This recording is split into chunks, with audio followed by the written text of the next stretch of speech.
Are you kidding? Holy cow. Wow. This... I think we have a winner. Hi, welcome back to Kerrigan Fishing. I'm Adam Kerrigan. Look, I just want to let you know, I get it. It's peak December. We have all these demands being placed upon us by family. The days are short. The weather patterns are unpredictable. It's tough to get out on the water, right? All kinds of things are, getting in between us and fishing. What I want to do is I want you to take that time and use it to your advantage. If you're stuck at the house, use it as an opportunity to prepare yourself for the spring that's right around the corner. It is coming. Warmer days are going to be here.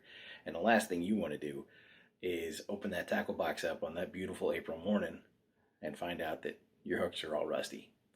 So today what I want to do is part lesson and part experiment.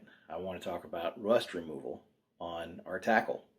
I'm pretty sure all of us have at one point or another opened up our box just to realize that something that we were counting on is not going to be ready for us or available for us.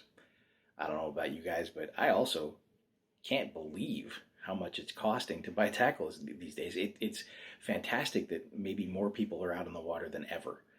But, what that's doing to the prices of the gear that we rely upon is also incredible, right? So everywhere that I can save a dime, I'm gonna do it. I don't want to be out there buying hooks if I don't have to, snap swivels if I don't have to, chatterbaits if I don't have to. I want my stuff to last as long as it possibly can. For those who don't know me personally, I am something of an aspiring guitar player, but I get as much satisfaction out of fixing guitars as I do out of playing guitars. And there are some tips and tricks that I've picked up on making repairs to the little tiny small fiddly metal bits and screws and things like that on electrical instruments that I think is going to translate to fishing. So let's find out. Okay, now when it comes to rust removal, we got a couple different examples here. This is a number 5 MEPS that I've modified so that I can put an inline swim bait behind it.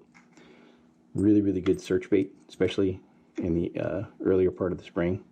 Now, I'm not sure if this decal is going to be damaged by what I'm about to do to it. And it would be really easy to replace these hooks, but you can see the amount of corrosion that we've got that's showing up on here.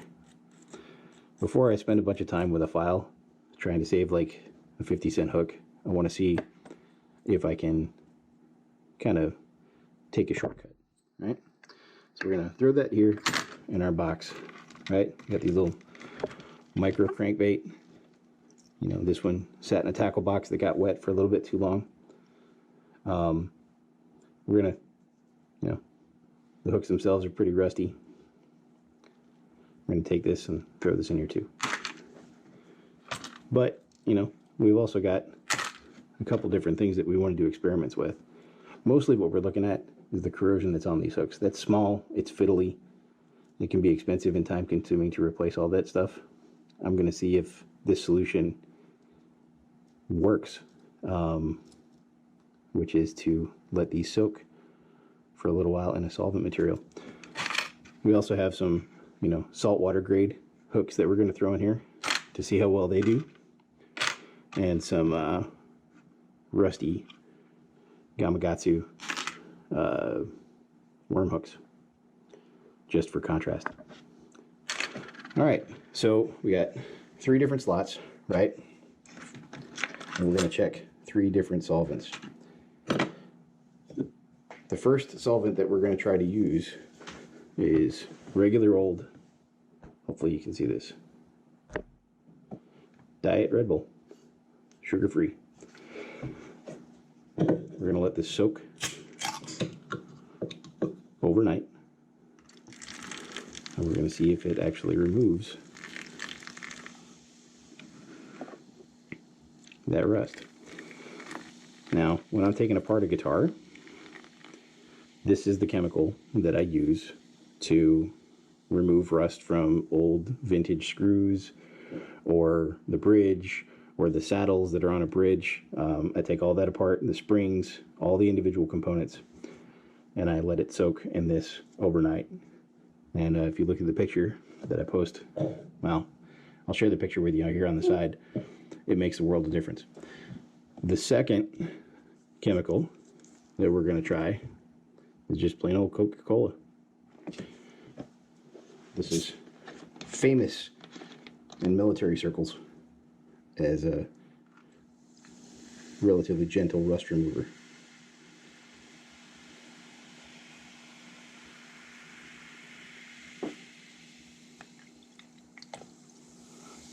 All right. And the last solvent that we're going to try to use, and this is an experiment for me, I've never really tried it before, I've always heard about it, is black cherry Kool-Aid. All we're going to do is pour some of this powder into that compartment and add some water to it.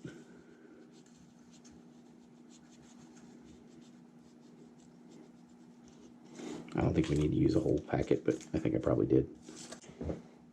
There we go, adding water.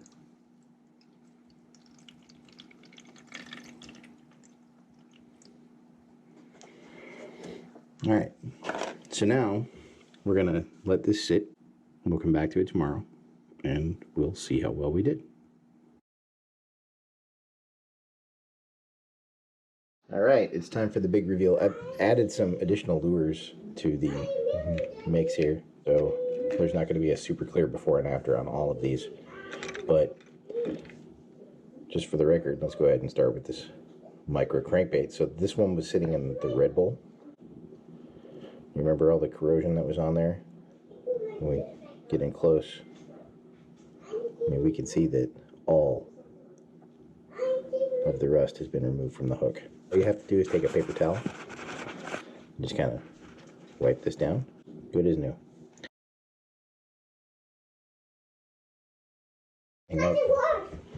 And here comes Ezra. Oh, yeah. Hey, buddy. It's really hard to make videos when you have kids. Oh, these are pretty.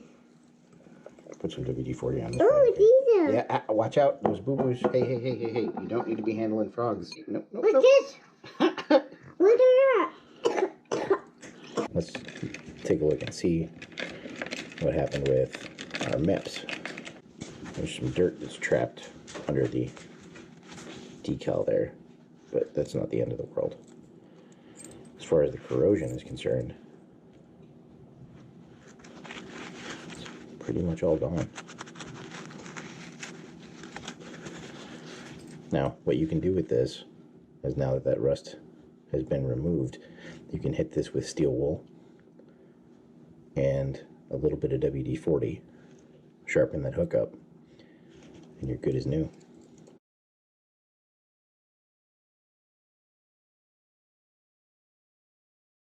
So this one is out of the Coca-Cola. Doesn't look like that did quite as well. But you are noticing here that the paint has not been damaged by this process. I mean, literally, I just pour it into a container, put the lures in the container, and that's that. Huge improvement here. I didn't get a chance to show you this. I threw this in at the last minute, but these flashers were covered in surface rust. That's pretty much gone now. All right, what do we got over here in the black cherry Kool-Aid side? You gotta be careful with this stuff. It's gonna dye your fingers. Are you kidding? Holy cow. Wow. This... I think we have a winner. That black cherry Kool-Aid powder.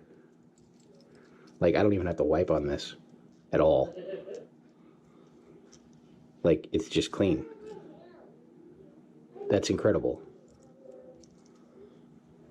That is absolutely incredible. Like, there's no rust on the hooks.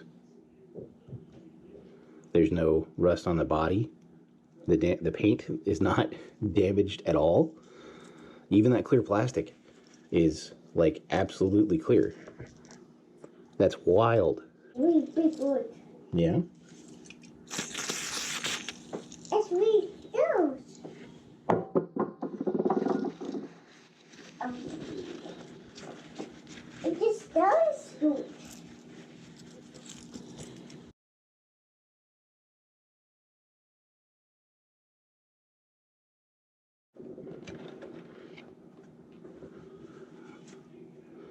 Let's try the saltwater grade hook.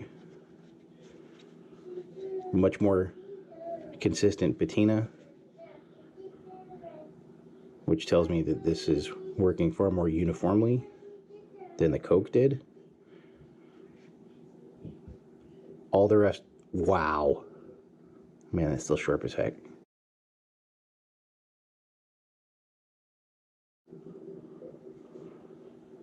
All right, that's clear. We have a champion. The black cherry Kool-Aid, basically one whole packet and a few ounces of water. Just go ahead and dunk your stuff in it. It wins. The black cherry Kool-Aid has outperformed. That's nuts. It has outperformed the Red Bull. It has outperformed the Coca-Cola. This hook looks brand new now. Lesson learned. If you want to streamline maintenance on your stuff, you want to put yourself in a position where you're not having to buy new lures every season, new hooks, where you find stuff that's rusted. Sometimes, you'll see that and think it's wasted. It's not. It's not. A little bit of apparently black cherry Kool-Aid, and you're good to go. I can't stop staring at this hook, man. That's nuts. It's like new.